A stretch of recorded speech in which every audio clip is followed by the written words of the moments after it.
ಎಲ್ಲರಿಗೆ ನಮಸ್ಕಾರ. Dear diploma students, ಈ ಸಲ DCET 2026 ಯಾರೆಲ್ಲ ಅಪ್ಲೈ ಮಾಡ್ತಾ ಇದ್ದೀರಿ ಅವರಿಗೆ ಒಂದು ಇಂಪಾರ್ಟೆಂಟ್ ಇನ್ಫಾರ್ಮೇಷನ್ ಶೇರ್ ಮಾಡ್ತಾ ಇದ್ದೀನಿ. ಏನಂದರೆ DCET ಅಪ್ಲಿಕೇಶನ್ ಹಾಕೋಕ್ಕಿಂತ ಮುಂಚೆ ನೀವು ಏನು ರೆಡಿ ಇಟ್ಕೋಬೇಕು ಅಂತ ಹೇಳಿ ಭಾಳ ಇಂಪಾರ್ಟೆಂಟ್ ಇನ್ಫಾರ್ಮೇಷನ್ KA ಸರ್ಕ್ಯುಲೇಟ್ ಮಾಡಿದ್ದಾರೆ. ಸೊ KAಲಿಂದ ಬಂದಂಥ ಮೆಸೇಜ್ ಏನಿದೆ ಅಂದರೆ, ಈ ಸಲ DCET 2026 ಅಪ್ಲೈ ಮಾಡೋರು ಹೈಯರ್ ಎಜುಕೇಷನ್ಗೆ ಯಾರೆಲ್ಲ ಹೋಗ್ಬೇಕಂತ ಇಷ್ಟಪಟ್ಟಿರಲ್ಲ ಅವರು ಏನು ಕ್ರಿಯೇಟ್ ಮಾಡ್ಕೋಬೇಕು ಫಸ್ಟ್ ಅಂತಂದರೆ ಡಿಜಿ ಲಾಕರ್ ಅಕೌಂಟ್ ಕ್ರಿಯೇಟ್ ಮಾಡ್ಕೋಬೇಕಂತ ಹೇಳ್ಕೊಡ್ತಾರೆ. ಡಿಜಿ ಲಾಕರ್ ಅಕೌಂಟ್ ಇನ್ನೂ ತನಕ ಯಾರು ಕ್ರಿಯೇಟ್ ಮಾಡಿಲ್ಲ, ಕಂಪಲ್ಸರಿ ಕ್ರಿಯೇಟ್ ಮಾಡಬೇಕು. ಸಪೋಸ್ ನೀವು ಕ್ರಿಯೇಟ್ ಮಾಡದೇ ಹೋದರೆ ಅಪ್ಲೈ ಮಾಡಲಿಕ್ಕೆ DCET 2026 ಎಕ್ಸಾಮ್ಗೆ ಅಪ್ಲೈ ಮಾಡಲಿಕ್ಕೆ ಅವಕಾಶ ಇರೋಂಗಿಲ್ಲ. ಮತ್ತು ಇನ್ನೊಂದು ಇನ್ಫಾರ್ಮೇಷನ್ ಏನು ಕೊಟ್ಟಿದ್ದಾರೆ ಅಂದರೆ, ರಿಸರ್ವೇಷನ್ ಯಾರೆಲ್ಲ ಕ್ಲೇಮ್ ಮಾಡ್ತಿರಲ್ಲ, ಕಾಸ್ಟ್ ರಿಸರ್ವೇಷನ್, ಕಾಸ್ಟ್ ಮತ್ತು ಇನ್ಕಮ್ದು ಸರ್ಟಿಫಿಕೇಟ ನೀವು ಮುಂಚೆನೇ ರೆಡಿ ಇಟ್ಕೋಬೇಕಾಗ್ತೈತಿ.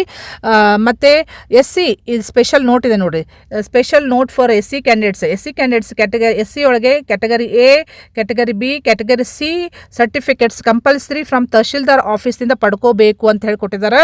ಸೊ ಇದು ಓನ್ಲಿ ಫಾರ್ SC ಕ್ಯಾಟಗರಿದವ್ರಿಗೆ. ನೆಕ್ಸ್ಟ್ ST ಇರ್ಬೋದು, ಜನರಲ್ ಮೆರಿಟ್ ಇರ್ಬೋದು, ಬೇರೆ ಬೇರೆ ಏನೇನು ನಿಮ್ಮ ರಿಸರ್ವೇಷನ್ ಏನಾದರೂ ನೀವು ಕ್ಲೇಮ್ ಮಾಡೋರಿದ್ರೆ ಅಂದರೆ ಕನ್ನಡ ಮೀಡಿಯಮ್ ಇರ್ಬೋದು, ರೂರಲ್ ಕೋಟ ಇರ್ಬೋದು.